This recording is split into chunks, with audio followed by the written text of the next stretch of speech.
సంగీతారెడ్డి విస్తృతంగా ప్రచారం చేస్తున్నారు. షేర్లింగంపల్లి నియోజకవర్గంలోని గచ్చిబౌలి, కొండాపూర్లో ఇంటింటి ప్రచారం చేశారు.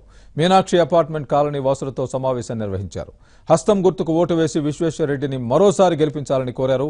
కేంద్రంలో అధికారంలోకి వచ్చేది కాంగ్రెస్ ప్రభుత్వమేనని సంగీతారెడ్డి అన్నారు. కేంద్రంలో కాంగ్రెస్దే అధికారం అని కొండ సంగీతారెడ్డి అన్నారు.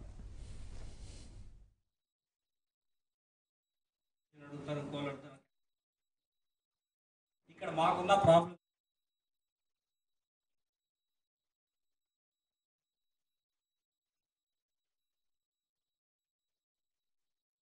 candidates and the importance of voting for a right candidate, educated candidate, దాని గురించి కూడా చర్చలు అయ్యాయి.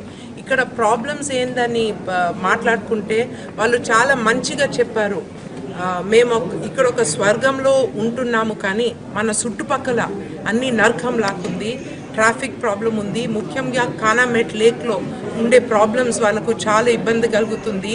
ఈ డ్రైనేజ్ ప్రాబ్లం గురించి వాళ్ళు అందరు అథారిటీస్కు మరీ చెప్పినా కూడా వాళ్ళకి ఏ రిలీఫ్ రాలేదు. సో దానికి రిక్వెస్ట్గా అడుగుతున్నారు. తప్పకుండా ఆ సమస్యలన్నీ మంచిగా చేసి దీనికి సరి అయిన ఉపాధ్యాయులు చేసి డెవలప్మెంట్ చేయాలి అని చాలా గట్టిగా చెప్తున్నారు. ఇది తప్పకుండా తర్వాత మేము చూస్తాం, చర్చరిస్తాం. ఉండే గవర్నమెంట్లతోని మాట్లాడి, జిఎంసీతోని మాట్లాడి ఎట్లనైనా we will find a way to improve the overall civic amenities and infrastructure in Hyderabad అని అందరు నిర్ణయించుకున్నారు. 16 ఎంపీ సీట్లు గెలుచుకోవడం ఖాయమని మంత్రి తలసాని శ్రీనివాస్ యాదవ్ అన్నారు.